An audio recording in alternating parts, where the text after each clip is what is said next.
Hola, buenas noches, ¿cómo están? Bueno, para avanzar con nuestros contenidos, hoy vamos a estar trabajando con la ética cristiana. Eh, vamos a estar trabajando en esta clase y continuar un poco también para el día miércoles con dos autores importantes que después se los voy a compartir, que son San Agustín y Santo Tomás de Aquino. ¿Ok? Este, es fundamental entonces que para esta clase yo les voy a pasar unos videitos para que ustedes, igual como hicimos la vez pasada, ustedes vean unos videos y puedan ver cuáles son los aportes éticos de estos dos autores, puedan leer la ética cristiana en el libro y luego el miércoles que viene vamos también a trabajar la ética moderna con los autores pertenecientes a la ética moderna. ¿Ok? Bueno, comenzamos hablando un poco de la ética cristiana. Sabemos, yo les hablé un poquito en la clase pasada, que los periodos históricos, bueno, cambiaron progresivamente también los cambios de pensamiento, ¿no? Una transformación, cambios de pensamiento y el paradigma. Y bueno, la llegada de Jesús generó hasta un cambio en el calendario del ser humano, un antes y un después de Jesús. Y la ética cristiana, bueno, generó una nueva concepción del hombre, una nueva concepción del hombre donde el ser humano se volvió completamente a ver la fe, la visión de Dios, todo se generó hacia la existencia de un ser divino que dicta normas, que tiene un comportamiento moral y que él es esa figura de ese ser divino, pues esa conducta humana es la que maneja el concepto de bien. Lo hablábamos en la clase pasada, lo que significa el bien. O sea, la idea de bien está en Dios. Y como la idea de bien está en Dios, el ser humano debe acercarse, iluminarse para llegar a ser divino. Por eso hemos leído en las escrituras que fuimos hechos a imagen y semejanza de Dios. Y cada día nosotros hacemos el ejercicio para acercarnos a Él, tener las características divinas que en algún momento se nos enseñaron, ¿no? Entonces ese es un poco lo que habla la ética cristiana. Está sujeta a normas, esas normas tienen que cumplirse para poder estar bajo la gracia de Dios, bajo esa beatitud, bajo esa beatificación que significa estar bajo la gracia de Dios. ¿Okay? El cristianismo como tal, que viene de Cristo, como ya lo sabemos, muchos de nosotros somos cristianos, trae consigo, como les digo, una nueva concepción del mundo. Más que todo se maneja como una religión, lo manejan como una religión, no como una filosofía, pero dentro del cristianismo, pues hubo una influencia enorme a lo que es la filosofía. Este, Trae consigo un dogma como tal, una verdad absoluta de alguna manera, porque la verdad es absoluta cuando la posibilita Dios. O sea, a través de Dios nosotros podemos obtener la verdad, esa iluminación que de alguna manera nos da Dios, se nos concede a través de la razón humana. Por eso es tan importante el poder estar constantemente, como les dije en la imagen anterior, aquí lo refuerzo, constantemente manejándonos bajo esas normas, sobre ese dictado de normas que tenemos. ¿Ok?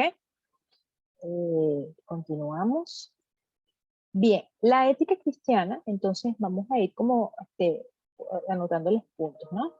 Hay una creencia de un ser divino que dicta normas. Este ser divino es garante completamente de la virtud y de la perfección. Como una especie de autoritarismo, ese ser divino el que nos da todo, el que nos provee todo, el que nos provee la iluminación, y de la manera que nosotros nos conectamos con él, estamos cercanos a él, pues vamos a poder encontrar ese bien del que hablábamos en la ética griega y que ahora se encuentra a través de la iluminación, que llega a nosotros a través de la razón. Hay una perfección en la vida que radica en el amor de Dios. En la medida en que nosotros sentimos ese amor por Dios, podemos llegar a esa perfección. Entonces, el cumplimiento de esa ley divina que fue expresada en muchos textos, y sobre todo en los 10 mandamientos, que ya vamos a hablar de eso, esa ley divina dejada son normas establecidas por este ser divino para que nosotros pudiéramos comportar. Entonces, de alguna manera hay una moral cristiana que se establece en estos preceptos. Dentro del cristianismo primitivo, que pudiéramos llamar que hay un cristianismo antes de, ¿okay?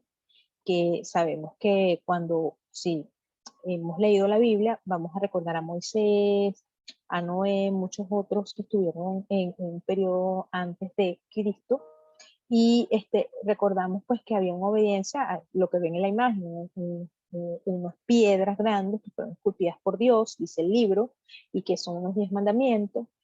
Aparte de eso existía el bautismo, había una comunión, un matrimonio, o sea, unas características que se establecieron desde ese tiempo, las personas eran bautizadas en los ríos, entonces había unas prácticas espirituales. Y estos 10 mandamientos también tenían unas características. Cuando llega Jesús, más allá, se convierte todo esto, esta serie de normas, ahí está, hasta libros en la Biblia que son puras normas, se convierte en dos normas principales, que es amarte a ti mismo, sobre todo, ¿verdad? Sobre todas las cosas, amar a Dios sobre todas las cosas y luego amarte a ti mismo. Entonces, si esas dos leyes se cumplen, entonces está siguiendo las normas de Dios. También están algunos aspectos que tienen que ver con los ideales de pobreza, que lo realizan mucho los sitios religiosos, que tienen que ver con la pobreza del espíritu, la palabra mansedumbre, que es una persona que es más allá de lo pacífico, persona mansa de alma, la pureza, la justicia. Entonces son como ideales que establecía el cristianismo primitivo.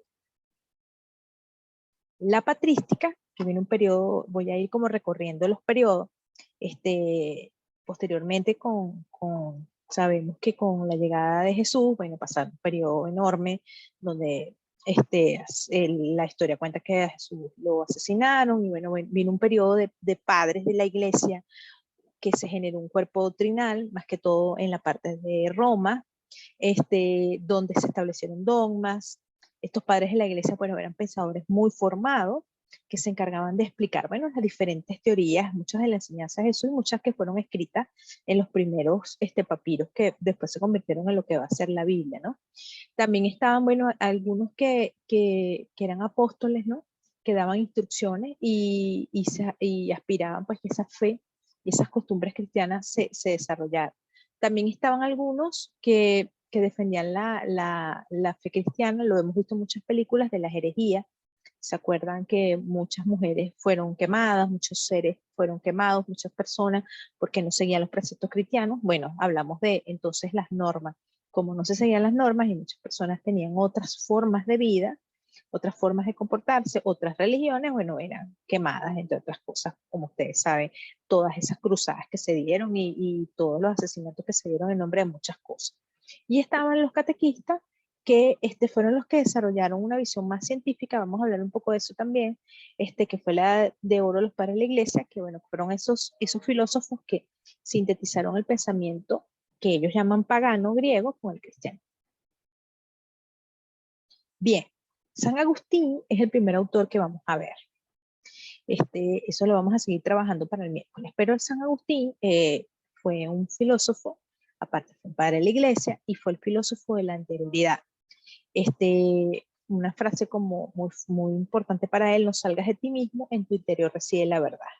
Entonces él sigue esa línea de conocer a ti mismo, ve a tu interior, porque tu interior es tu templo y es el sitio donde puedes relacionarte y contemplar la luz de Dios. Entonces, en la medida que tú fortaleces tu interior, tus búsquedas interiores y fortaleces esa alma para ellos, en esa alma está la norma divina, porque si en Dios está presente la norma, porque Dios es la norma, entonces en el momento que tú naces, porque obviamente hay un alma que llega a ti y se acuerdan que es a través del intelecto, se lo dije en ética griega, entonces bueno, esa norma divina nace conmigo, ¿ok? Y tiene que ver con la beatitud, o sea, una norma que me hace ser bueno por naturaleza, ¿ok? Pero yo tengo que fortalecerla. ¿Y cómo la fortalezco? Todo eso está movido a través del amor. Por medio del amor yo fortalezco eso. Entonces, por eso es que la frase más bueno, diríamos popular, que se popularizó en los libros de San Agustín, es ama y haz lo que quieras. Bien, poco resumidas que lo tomé de internet, que está bien chévere. Entonces, San Agustín, él fortaleció el pensamiento al servicio de la religión, hizo esa relación de la razón con la fe, por eso es que la razón y la fe se hermanan aquí.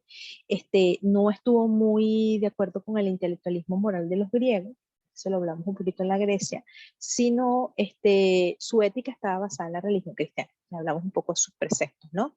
Para él existía un pecado, sabemos que eso es muy propio de la ética cristiana, y ese pecado te afectaba tu voluntad porque siempre te llevaba hacia el mal, ¿okay?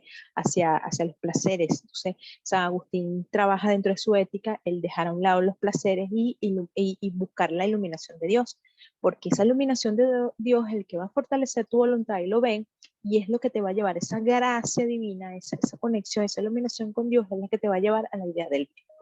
Eso es tan importante para él, el alejamiento de los placeres de la carne. ¿Okay? Su ética, bueno, consiste, tal cual como lo tienen allí, en subordinarse a esa conducta, esa voluntad de Dios, porque esa es la salvación. Y la salvación, como les dije yo en la anterior imagen, es la gracia sobrenatural divina. Entonces, en la medida que nosotros nos conectemos con eso sobrenatural, tiene que ver con esa relación, esa iluminación, en esa medida, a través del amor, vamos a poder encontrar el bien. Bien, la escolástica fue un periodo que siguió a lo que fue San Agustín. En este periodo se enseñó la doctrina de la iglesia como sistema científico. Entonces ven allí como muchos de los padres de la iglesia pudieron desarrollar la filosofía en las universidades. Fue el periodo donde nacieron las universidades.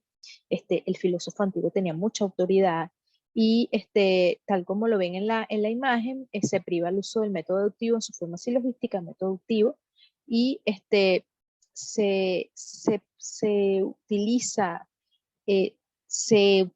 la conciliación de la fe y la razón para poder enseñar las cosas. O sea, ahí se recupera mucho contenido que había sido escondido, que había sido guardado, que contenido como de Aristóteles, Platón, muchos autores que habían sido guardados, pero bueno, por el tema de que solamente predominaban los libros religiosos. Entonces, en la filosofía se hace una sierva de la teología, que es la enseñanza de Dios, como dice aquí Santo Tomás, y es menester comprender lo que se cree, ¿ok? Lo que se cree. O sea, si yo creo en algo, tengo que comprenderlo, tengo que estudiarlo, tengo que revisarlo, ¿ok? Entonces, para eso aparece Santo Tomás de Aquino, que es el otro autor que vamos a trabajar, que concilia la teología católica con la síntesis filosófica de Aristóteles. Él es un pensador que trabaja, que su pensamiento lo desarrolla en las universidades, permite el fortalecimiento de las universidades, las academias, y para él el objeto propio de la voluntad es el fin y el bien. Así como hablábamos con Aristóteles, sí, sigue esa línea. Sabemos que para Aristóteles el fin último del hombre es ser feliz y buscar el bien. Entonces aquí también sigue pasando lo mismo. Todas las acciones humanas, todo lo que yo realizo, debo tener conocimiento de ese bien para poder llegar a ese fin. Pero además estoy consciente también de que puedo ser feliz en la medida de que yo, aquí agregamos algo, en la medida que yo sienta esa iluminación, sienta esa comprensión de la existencia de Dios. Y aquí nos vamos más a la iluminación, a una idea abstracta, sino que vamos más a la comprensión racional de la existencia de Dios y de las razones que me dan a mí la existencia de Dios. ¿Okay? Entonces, aquí lo vemos a Santo Tomás. Santo Tomás no creía que nacíamos con nada de normas divinas, a diferencia de San Agustín, que es un poco más platónico. Él sí dice que las ideas vienen con nosotros y que nacemos con él.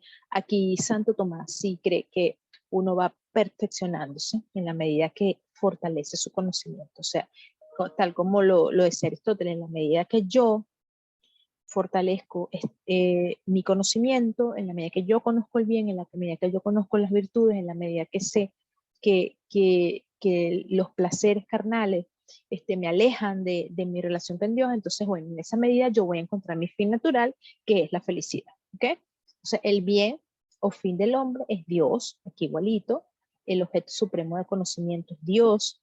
En Dios se encuentra todo el conocimiento. En la medida que yo llego a ese conocimiento, pues voy a conocer todas las normas que van a regir mi vida hacia la felicidad.